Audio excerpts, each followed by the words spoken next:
Halo Sobat Spoiler, gimana kabarnya? Saya doakan sehat semuanya. Untuk melepas lelah, mari kita simak saja alur cerita film. Pada kali ini saya akan membahas film yang berjudul The Lord of the Rings: The Return of the King. Berbasa-basi, langsung saja pada alur film ini akan melanjutkan cerita The Return of the King Part 2. Dan inilah kelanjutan ceritanya. Dalam adegan pembuka, Gollum memfitnah Sam yang telah menghabiskan bekalnya. Ada sisa roti di jubahnya. Sam marah dan memukul Gollum. Frodo kembali menghentikannya dengan sisa tenaganya. Sam yang melihat keadaan Frodo yang semakin lemah membuatnya dengan tak sengaja menawarkan untuk membawakan cincinnya. Namun Frodo dalam keadaan tertipu, dia justru curiga pada Sam dan kemudian memerintahkannya untuk pulang ke rumah. Sam terlihat sangat kecewa dengan keputusan Frodo. Di saat pasukan Orc sedang mempersiapkan senjatanya, Raja Tiden datang menyapa para prajurit yang berhasil Eomer kumpulkan di camp. Untuk saat ini sang raja masih berputus asa melihat jumlah prajuritnya yang belum sebanding dengan jumlah pasukan Orc. Ketika Aragorn sedang mempersiapkan persenjataannya dari dalam hutan, seperti ada panggilan untuknya. Seseorang perlahan-lahan mengendarai kuda di sepanjang jalan berliku ke perkemahan di perbukitan. Dia adalah Elrond. Dia datang untuk bertemu dengan Aragorn. Dia menghadiahi Aragorn dengan pedang Narsil yang merupakan pedang ayahnya terdahulu, Raja Gondor.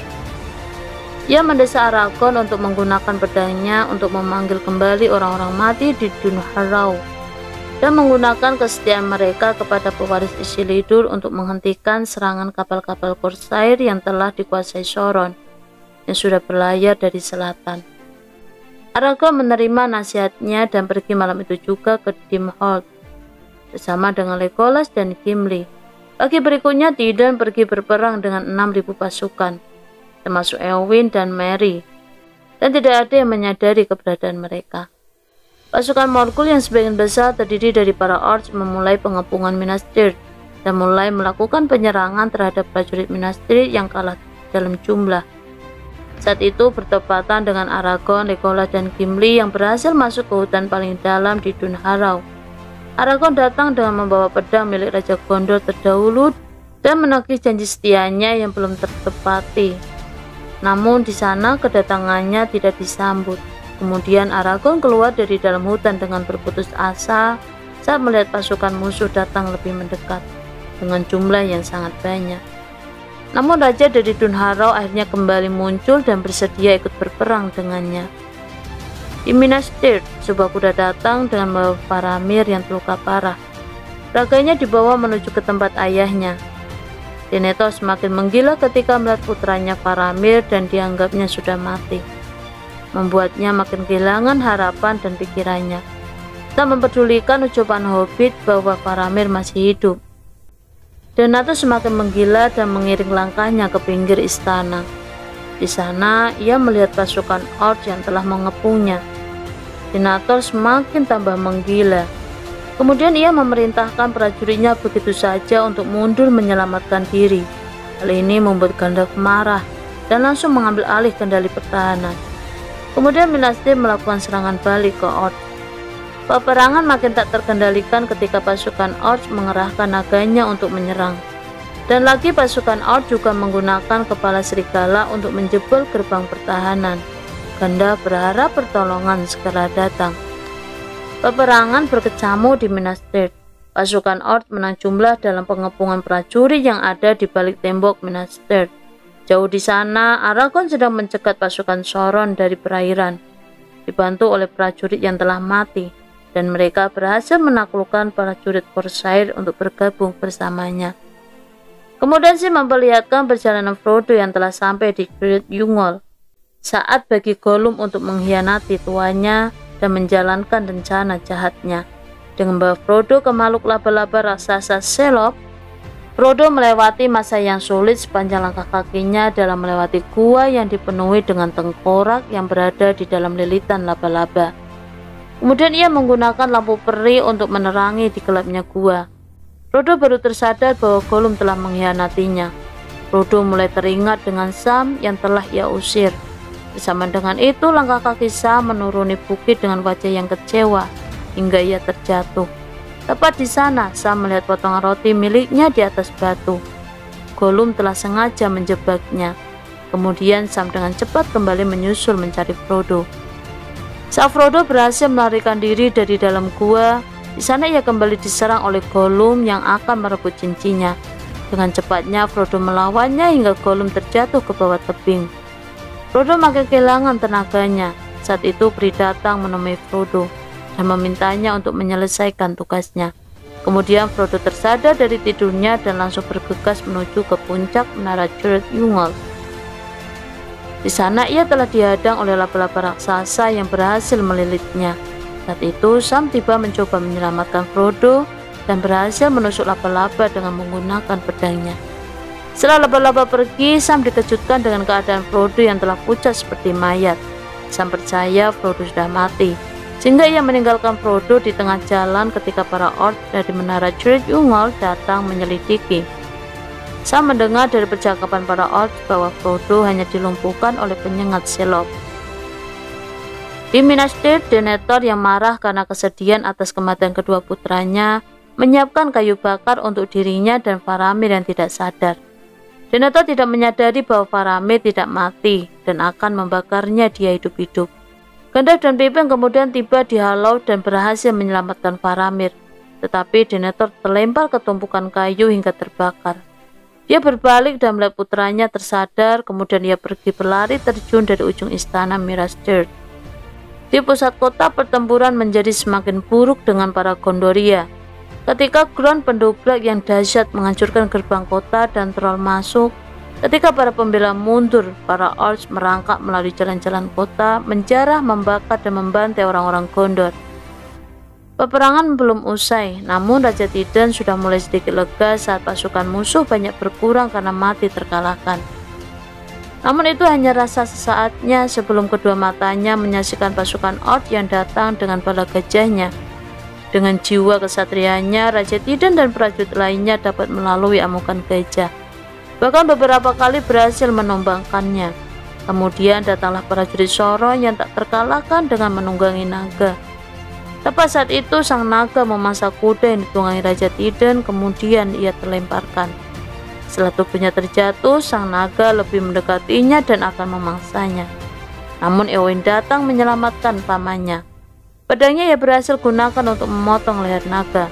Kemudian disusul hunusan pedang Merry ke arah prajurit Sauron, dan diakhiri dengan hunusan pedang Eowyn yang dapat memusnahkannya, karena ia bukanlah seorang pria.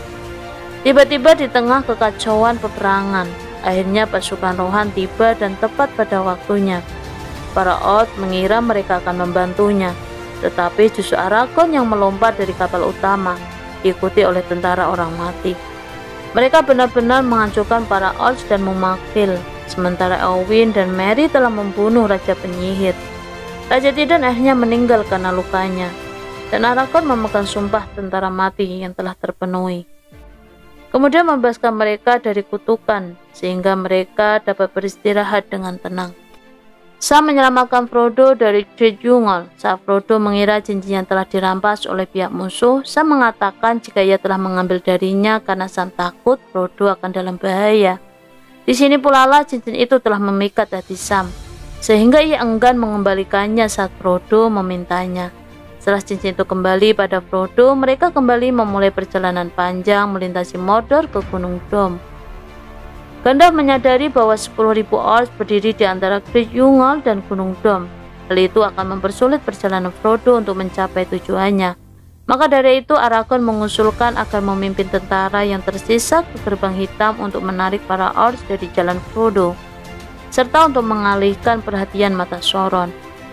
Dan benar saja perjalanan dua hobbit sempat terhenti ketika melihat ribuan pasukan orc di jalan yang akan mereka lalui. Namun itu hanya beberapa saat sebelum para orc berbondong-bondong mulai pergi. Di sana Aragorn telah berhasil memancing keberadaan mereka ke Gerbang Hitam. Sam dan Frodo langsung bergerak menuju ke Gunung Dom. Walau mereka sempat masuk dalam barisan orc dengan menggunakan baju perang para orc, membuat mereka tidak diketahui para orc. Kerusuhan terjadi di antara barisan saat salah satu tentara orc mencurigai keberadaan mereka. Dengan cepat, para hobbit ini berhambur melarikan diri ketika pandangan tertuju pada sebuah keributan. Kekuatan Frodo semakin melemah, cincin yang ia bawanya semakin terasa berat. Dua hobbit ini berjalan menuju ke Gunung Dom dengan sisa-sisa tenaga mereka. Frodo mulai kehilangan kesadarannya. Pada saat itulah Sam kembali menolongnya. Ia meminta Frodo untuk kembali mengingat masa-masa bahagia di Shire, kampung halamannya. Sam juga mengatakan kepada Frodo jika ia akan membantunya untuk membawa beban cincinnya dengan menggendong Frodo ke Gunung Dom. Tetapi sialnya perjalanan mereka kembali terhenti saat Gollum datang dan menyerang mereka. Gollum mencekik Frodo dan akan membunuhnya. Sam melemparkan batu ke arah kepalanya, kemudian melukai tubuh Gollum dengan pedangnya. Saat itu Frodo berlari ke atas Gunung Dom. Pertempuran Moranon dimulai. Mereka telah kalah jumlah dibandingkan dengan pasukan Orcs. Para pasukan Gandalf telah menyerahkan ragam mereka. Tidak ada yang mengetahui keadaan dua hobbit di sana. Peperangan makin berkecamuk. Sampainya di kawah Gunung Dom, Frodo bukannya menjatuhkan cincin itu ke dalam api, tapi ia mulai tertipu daya dan justru akan mengenakan cincinnya. Berkali-kali Sam berteriak memohon padanya, berharap Frodo mendengarkannya. Namun tipu daya cincin telah membuatnya mengabaikan Sam. Kemudian Frodo memakai cincinnya dan menghilang dari pandangan Sam. Tindakan itu dilat Sauron yang langsung mengirim Ringwraith menuju Gunung Dom. Gollum telah membuat Sam pingsan, lalu ia menyerang Frodo, merebut cincin dari jari manisnya dengan menggigit tangan Frodo. Gollum bersukacita karena akhirnya mendapat kembali yang berharga. Frodo masih di bawah pengaruh tipu daya cincin, mencoba merebut dari Gollum. Setelah perjuangan singkat, mereka berdua jatuh ke tepi jurang. Gollum jatuh ke dalam api dengan cincinnya, sementara Frodo nyaris tidak bertahan. Sam menyelamatkan Frodo saat cincin akhirnya tenggelam ke lava dan dihancurkan oleh api dari Gunung Dom. Menara mata runtuh dan kemudian meledak, selamanya menghilang kekuatannya. Para Orcs, Ringwraith, dan sisa pasukan Sauron terperosok dalam guncangan tanah. Gerbang hitam dan Mordor keduanya terguncang. Frodo dan Sam menjadi terdampar ketika seluruh puncak Gunung Dom meledak dalam letusan besar. Dengan kehancuran Nazgul, Gandalf mampu memanggil elang untuk membawa hobbit ke tempat yang lebih aman. Mereka terbangun di Minas Tirith dan bersatu kembali dengan anggota persekutuan yang lain. Di Minas Tirith, Aragorn dinobatkan sebagai raja, mengumumkan era baru perdamaian dan menikahi Arwen. Inilah saatnya semua orang berlutut untuk memberi penghormatan kepada para hobbit kecil. Kemudian para hobbit kembali ke Shire. Dalam perjalanan pulangnya setelah sampainya mereka di kampung halamannya, seperti tidak terjadi apa-apa. Tidak ada yang mengetahui perjuangan keempat hobbit ini di luar sana. Sam kemudian menikahi Rosie. Frodo kembali menuliskan petualangannya di buku milik Bilbo. Setelah 6 bulan tinggal di Shire, Frodo telah menyadari bahwa ia tidak akan pernah memiliki kedamaian di Middle-earth. Luka dari tusukan pedang Sauron masih terasa. Frodo menceritakan kisahnya kepada Bilbo yang telah termakan usia saat dalam perjalanannya menuju ke pelabuhan. Frodo telah memutuskan untuk pergi bersama Gandalf, Bilbo, Elrond, dan Galadriel ke Grey Havens dan berlayar ke Valinor, tanah abadi. Sebelum pergi, Frodo menyerahkan buku merah kepada Sam untuk mencatat tahun-tahun hidupnya yang akan datang. Kemudian kapal terakhir yang meninggalkan Middle-earth berangkat. Dalam adegan terakhir, Sam berjalan kembali menyusuri jalan setapak menuju Big End, di mana ia disambut oleh anak-anak dan istrinya Rosie, dikelilingi oleh keluarganya dan dengan sisa hidup di depannya. Sam menghela nafas dan berkata, "Ya, aku telah kembali." Dan cerita pun selesai. Demikianlah akhir dari cerita The Lord of the Ring yang merupakan cerita terakhir kehidupan Sauron dan pengikutnya bersamaan dengan kembalinya sang Raja Gondor. Demikianlah pula akhir dari cerita The Lord of the Ring yang merupakan adaptasi dari novel ciptaan J.R.R. Tolkien. Baiklah kawan, sampai bertemu di konten berikutnya. Jangan lupa klik subscribe, share, like, and comment, dan jangan lupa klik loncengnya. Dan nantikan pula cerita film yang pastinya dapat menghibur kalian. Dan bye-bye.